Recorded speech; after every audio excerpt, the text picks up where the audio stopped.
everyone. So I want to start out with how many of you have ever wanted to be your own boss? Maybe make a little bit of extra money? It sounds good, right? It's hard to say no. Well, I want to talk to you today about those two concepts and what I see as the best way to overachieve.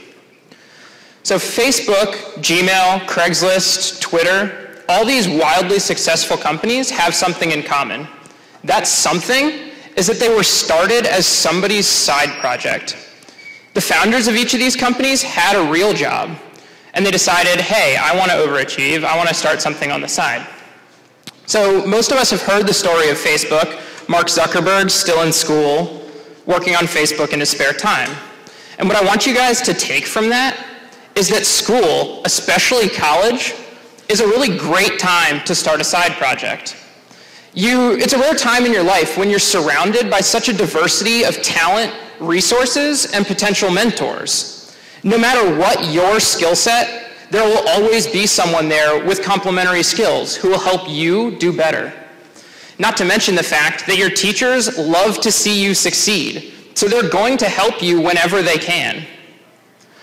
Now, I frame a lot of this in terms of my own personal background. So when I was a student here at TJ, I started up a small tutoring company. Basically because there's a huge wealth of test-taking talent here, so why not spread the wealth? And while it was nothing overly ambitious, we helped get a dozen kids a side job, make a little bit of extra money. We helped a few dozen more kids do better on their SATs, and I got my first taste of running something. So that's what I call a win all around. Now, I frame a lot of this in terms of tech, but it doesn't have to be tech. Maybe you're an artist. Try selling your art. You can use Craigslist or eBay or word of mouth. A pretty good friend of mine, Cassie, was working full-time at REI because she wanted the discount on her outdoor sports gear. And then she decided that she wanted to do something fun and exciting for her friends and family for Christmas. And so while running one day at home in Pittsburgh, she decided that she was going to paint Pittsburgh's bridges on pallet wood and send them as gifts. So inevitably, when people started to receive these gifts, they posted a picture of them on Facebook. And then Cassie got a couple of requests. Hey, will you make me one?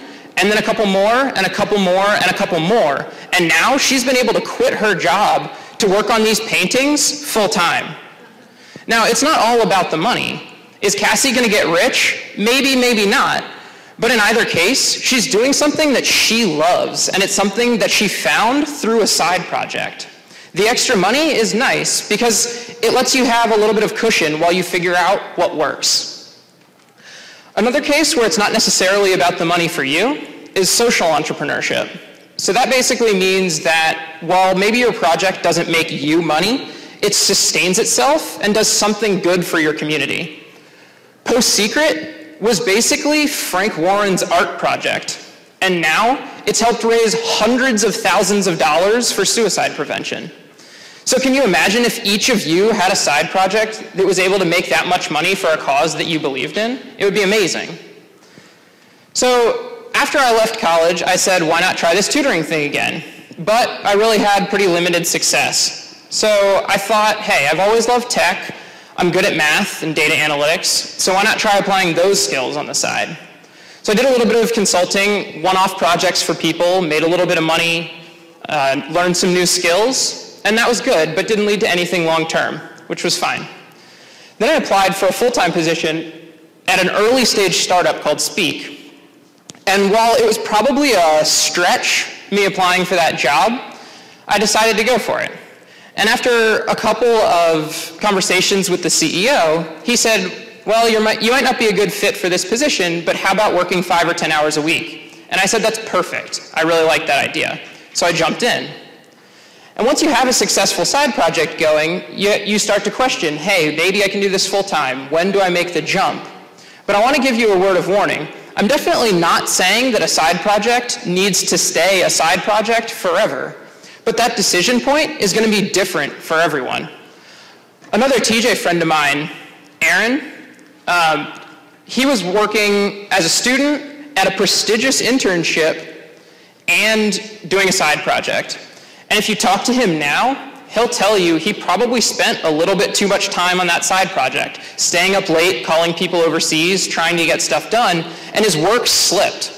And he has a little bit of regret now that that prestigious internship didn't turn into a full-time position there, because he didn't do nearly as good of a job as he could have and probably should have.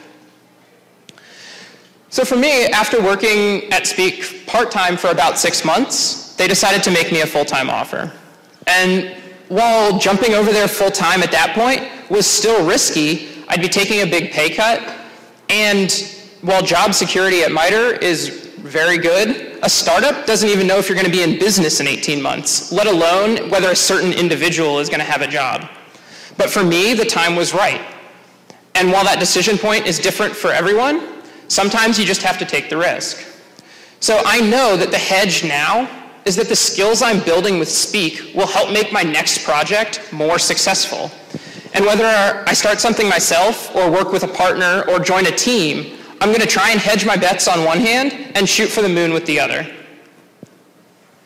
So I've talked mostly about successes thus far, but I want to talk a little bit about failure too. I know that you hear a lot nowadays that risk-taking is good and it's okay to fail. But when I was a student, I heard those things and I never really believed it. But I'm willing to admit now, I'm afraid to fail. And I think that's okay. As long as you do something so that you have a fallback plan, there's no reason you can't take risks and still feel like it really is okay to fail. And a company that's really good at this is Google. You might have heard of their 20% time concept. So they let their engineers spend up to 20% of their work time on a project of their choosing. And this has led to some really wild successes, Gmail and Google Maps to name two. But for every Gmail and Google Maps, how many projects do you think fizzled out?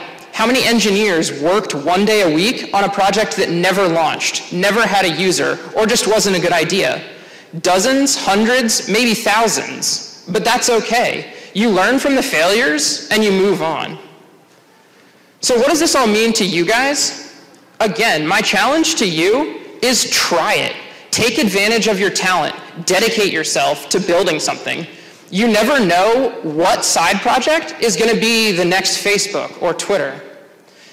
And a couple of words of advice. Risk-taking is good, and it's okay to fail. But it's okay to fail because you made it okay to fail. You know that you have a fallback, and you know that if you fail in a side project, it's not really going to set you back. So if any of you guys want to talk about a project that you're starting or you're considering, I'd love to talk to you, and good luck.